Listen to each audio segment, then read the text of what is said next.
I was in the opposite frame of mind, that I just didn't want anything that could parody the fact that I was like a tagline in a movie. Show me the money.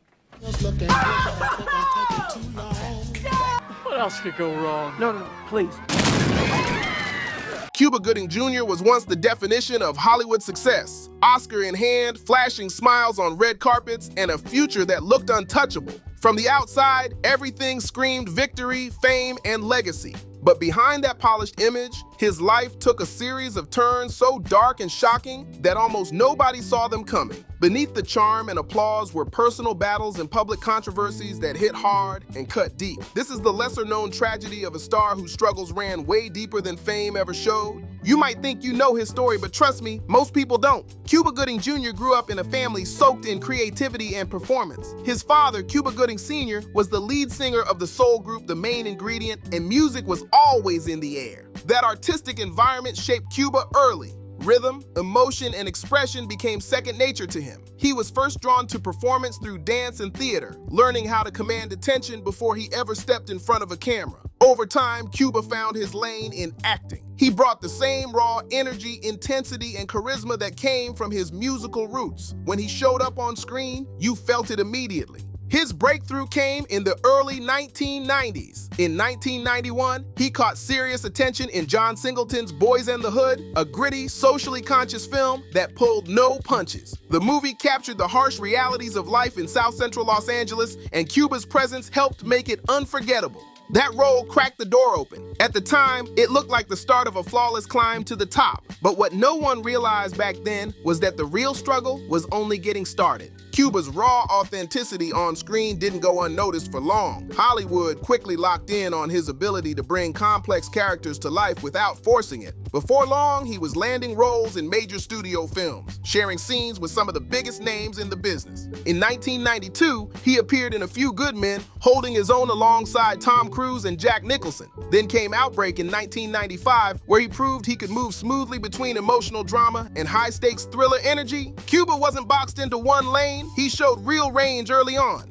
But the moment that changed everything came in 1996 with Cameron Crowe's Jerry Maguire. Cast as the bold, passionate football player Rod Tidwell, Cuba brought an energy that was impossible to ignore. He mixed humor, heart, and vulnerability in a way that felt electric. Then came the line that echoed everywhere, "Show me the money." It became a cultural moment overnight, locking Cuba into the public's memory and launching him straight into Hollywood's spotlight. After his stunning Academy Award win for Jerry Maguire, it looked like Cuba Gooding Jr. was headed for permanent A-list status. The doors were wide open, the industry was watching, and expectations were sky high. But years later, Cuba would admit something surprising. He said he made a string of career decisions that slowly stalled his momentum for almost a decade. With an Oscar in hand, he became selective in ways that, in hindsight, worked against him instead of helping him grow. Rather than taking on challenging roles that could expand his range, he passed on several major projects. Among them were critically acclaimed films like Amistad, Hotel Rwanda, and Ray. Had he taken those roles, many believe his reputation as a serious, versatile actor could have been locked in for the long run. At the time, it didn't feel like a mistake. But looking back, those choices quietly changed the trajectory of his career in ways no one expected. Gooding later admitted he passed on those roles because they didn't feel right to him at the time. It wasn't ego, it was about staying authentic in his own mind. But that same instinct, without him realizing it, slowly boxed his career into a tighter corner. Instead, he started leaning toward films that critics and audiences mostly brushed off. Many of these projects were labeled forgettable, poorly put together, or missing the depth that once made Cuba stand out. The spark people fell in love with started getting buried under weak scripts and rushed productions. The shift was noticeable. A man who once dominated the big screen and award stages began slipping out of mainstream conversations. The Oscar winner slowly found himself in smaller roles, direct-to-video releases, and films that barely made noise at the box office. Behind the scenes, industry insiders started whispering about the gap between his talent and his choices. They even gave this era a name, calling it 10 Years in the Wilderness. Cuba was still working nonstop, but the momentum that once carried him effortlessly had slowed way down. That early promise, the unstoppable rise everyone expected, felt paused, not because he lacked skill, but because ambition and opportunity weren't lining up the way they once had. Financially, things tightened too. Reports suggested his net worth, once boosted by blockbuster paychecks and Oscar-level prestige, began to shrink. The pressure added up quickly. Unlike some actors who pivot into producing or business ventures when momentum dips, Cuba stayed locked in on acting. That focus left fewer income streams during a tough stretch, making the slowdown hit even harder. It wasn't a collapse, but it was a warning sign. The spotlight doesn't fade overnight. It dims slowly, one decision at a time. Interviews and long-form profiles later revealed just how heavy that period was for him emotionally. Cuba described it as a time filled with isolation, doubt, and deep uncertainty. Watching fame fade and opportunities dry up forced him to confront the brutal gap between past acclaim and present struggle. For someone who once stood on the Oscar stage, that contrast hit hard. The applause was gone, the phones rang less, and the reality of Hollywood's short memory became impossible to ignore. It wasn't just professional, it was personal. By the late 2000s, Cuba decided he wasn't done yet. He began pushing for a real comeback, not just visibility, but credibility. He recognized that to regain respect, he had to shift toward more serious, demanding material. This time, he chased roles that required nuance, restraint, and emotional weight. He wanted to prove his talent never disappeared, it just needed the right platform again. One of the most high-profile steps in that direction came in 2016. Cuba took on the role of O.J. Simpson in The People vs. O.J. Simpson, American Crime Story. Stepping into the skin of one of the most infamous figures in American history was risky, but he leaned all the way in. His performance drew real attention. Critics noted the intensity and complexity he brought, especially in portraying a morally conflicted, emotionally fractured man. For the first time in years, the conversation around Cuba shifted back toward respect. He didn't stop there. He appeared in The Butler in 2013 and Selma in 2014, both powerful ensemble films rooted in American history. These roles weren't flashy, but they mattered, allowing him to contribute to stories with cultural weight. Cuba also moved deeper into television. In 2015, he took on a role in the miniseries The Book of Negroes, continuing his effort to choose projects with meaning and depth. It wasn't a full return to his old dominance, but it was something just as important, proof that he was still capable, still evolving, and still fighting to redefine his legacy. Just as Cuba seemed focused on rebuilding his credibility through more serious, meaningful projects, his life took a sudden and troubling turn. In June 2019, he was arrested in New York City following allegations of sexual misconduct that instantly changed the public narrative around him. The incident happened at a rooftop bar where a woman accused Cuba of inappropriate touching. Authorities detained him shortly after, and the news spread fast. For someone long seen as a charismatic, Oscar-winning star, the arrest marked a shocking break from the image he had carried for decades. What made it even heavier was that the situation didn't stop there. After the initial accusation became public, more women began coming forward. They described experiences involving unwanted touching and inappropriate behavior that allegedly stretched back years.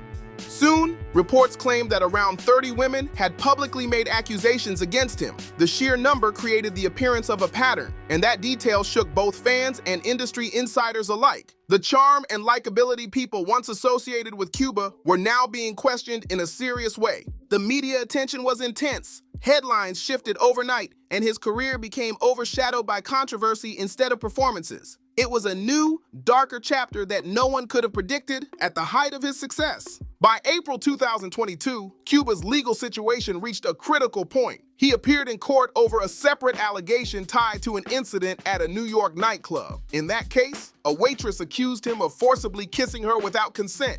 The high-profile nature of the proceedings, combined with Cuba's fame, kept the case in the spotlight. What once was a comeback narrative had now fully turned into a fight for his reputation, his freedom, and whatever future he still hoped to rebuild. The previous allegations kept pulling heavy media attention, marking yet another chapter in the very public unraveling of Cuba's career and reputation. As part of a negotiated plea deal, Gooding initially pleaded guilty to a charge of forcible touching, a move that shocked many who were still holding on to his earlier image. Under that agreement, he avoided jail time in exchange for completing 6 months of alcohol education and behavioral counseling. The court framed the deal around accountability and rehabilitation, aiming to address the behavior while limiting harsher punishment. It was meant to close the legal chapter actor, at least on paper. Later on, the situation shifted again. Gooding withdrew the misdemeanor plea and accepted a reduced charge of harassment instead. That adjustment meant no criminal record, but the public damage had already been done. Headlines don't disappear just because paperwork changes. During court proceedings, Cuba issued a public apology, saying he never intended to make anyone feel uncomfortable or inappropriately touched. He acknowledged the impact of the situation and expressed remorse, while also signaling that he wanted to move forward in a more responsible way. Even with the legal resolution in place, the weight of multiple accusations didn't vanish. The broader context followed him everywhere, overshadowing decades of professional accomplishments and redefining how the public viewed his legacy. Then in 2020, the situation escalated even further. Cuba Gooding Jr. faced one of the most serious challenges of his life when a woman filed a civil lawsuit accusing him of rape. That allegation pushed the controversy into even darker territory and reignited intense scrutiny around his past and present.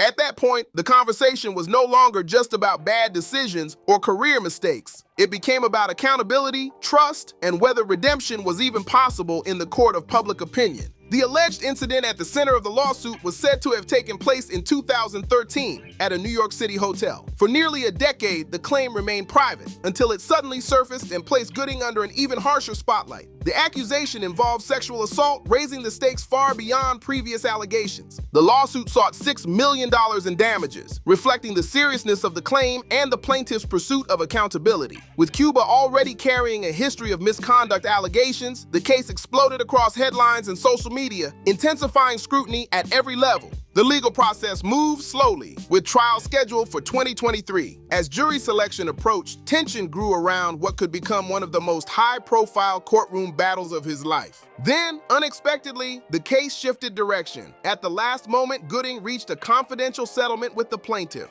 By settling at that critical stage, he avoided a public trial that would have placed both parties under intense national and international examination. The settlement terms were never disclosed, leaving the public to speculate. What was clear, though, was that both sides chose resolution over confrontation, closing the case quietly rather than dramatically. But the storm didn't pass. In 2024, Cuba Gooding Jr. faced yet another wave of legal and reputational pressure. New allegations surfaced, further complicating an already damaged public image. This time, the claims came from Rodney Lil Rod Jones Jr., a music producer who had previously worked with Sean Diddy Combs. Jones amended an ongoing lawsuit against Combs to include Gooding as a defendant. The allegations involved claims of sexual misconduct that were said to have occurred in January 2023. While the legal process continued to unfold, the damage to Cuba's public standing deepened yet again. By this point, the pattern of controversy had completely overtaken the story of his early success. The conversation around Cuba Gooding Jr. was no longer about talent or awards, but about accountability, credibility, and the long shadow cast by repeated allegations. According to the amended complaint, the alleged incident happened aboard a yacht rented by Sean Diddy Combs. Rodney Lil Rod Jones Jr. claimed that during the gathering, Cuba Gooding Jr. engaged in unwanted physical contact, despite clear rejection.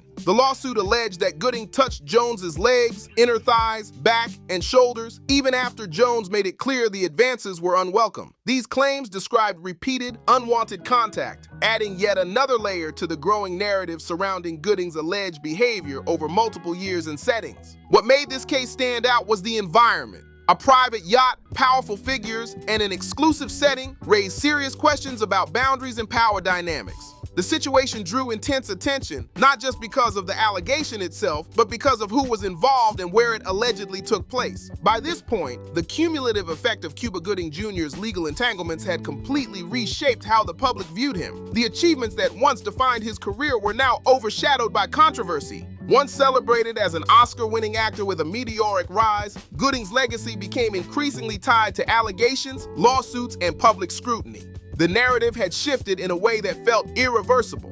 By the time of his 2023 civil settlement, the Los Angeles Times reported that more than 30 women had come forward with claims against him. These allegations range from inappropriate touching and harassment to far more serious accusations. With so many claims attached to his name, separating the artist from the controversy became nearly impossible. Films and performances that once earned praise were now often mentioned alongside legal headlines, creating a sharp contrast between his past triumphs and his present reputation. The story of Cuba Gooding Jr. became a cautionary tale, one where talent, success, and opportunity collided with behavior that ultimately reshaped how history would remember him. Any attempt at a career comeback, including strong performances in The People vs. O.J. Simpson, Selma, and The Book of Negroes, has been repeatedly drowned out by negative headlines. Instead of conversations about his acting, the focus shifted almost entirely to scandal, leaving his artistry buried under controversy. The guilty pleas, settlements, and non-stop media coverage created consequences that went far beyond lost roles. Public trust eroded, opportunities dried up, and his name became tied more to courtrooms than casting calls. Public perception changed fast. Fans, journalists, and even former supporters struggled to reconcile the charismatic performer they once admired with the allegations that now defined him in the court of public opinion. The disconnect was hard to ignore. Over time, the Oscar-winning actor became remembered less for iconic lines and powerful performances, and more as a cautionary tale. A story about fame, unchecked behavior, and the cost of misjudgment.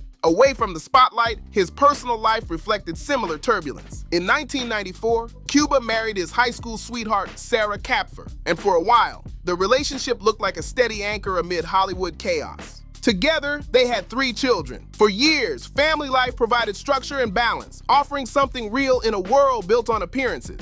But as professional setbacks stacked up and controversies grew louder, the strain reached home. The marriage began to crack under pressure. Eventually, the couple separated, and in 2017, Cuba filed for divorce. The breakup marked the collapse of one of the last stable pillars in his life, mirroring the unraveling happening publicly at the same time. By that point, both his career and personal world were in free fall, each feeding into the other in a cycle that proved hard to escape. That period lined up with some of the hardest years of Cuba Gooding Jr.'s professional wilderness. Away from the cameras, he reflected openly on the emotional weight of his personal life, drawing clear connections between his struggles as an adult and the patterns he witnessed growing up. His parents' divorce left a lasting imprint on him. It shaped how he understood relationships, trust, and emotional vulnerability from a young age. Those early experiences followed him into adulthood, quietly influencing how he handled love, pressure, and conflict. Cuba has spoken candidly about the instability and sense of loss that came with both his parents' separation and the breakdown of his own marriage. To him, those moments weren't isolated. They fed into each other, compounding stress and emotional confusion over time.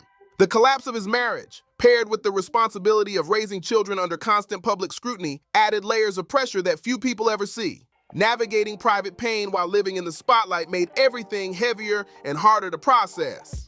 Cuba Gooding Jr.'s story is complex. It's not just about fame or failure, talent or controversy. It's a reminder that success doesn't protect anyone from personal demons, and that unchecked choices can reshape even the brightest legacy. Now we want to hear from you. What do you think about the life and career of Cuba Gooding Jr.? Drop your thoughts in the comments below. If you found this video insightful, make sure to like, share, and subscribe to the channel for more deep dives like this. Your support helps keep these stories alive. Thanks for watching, and we'll see you in the next one.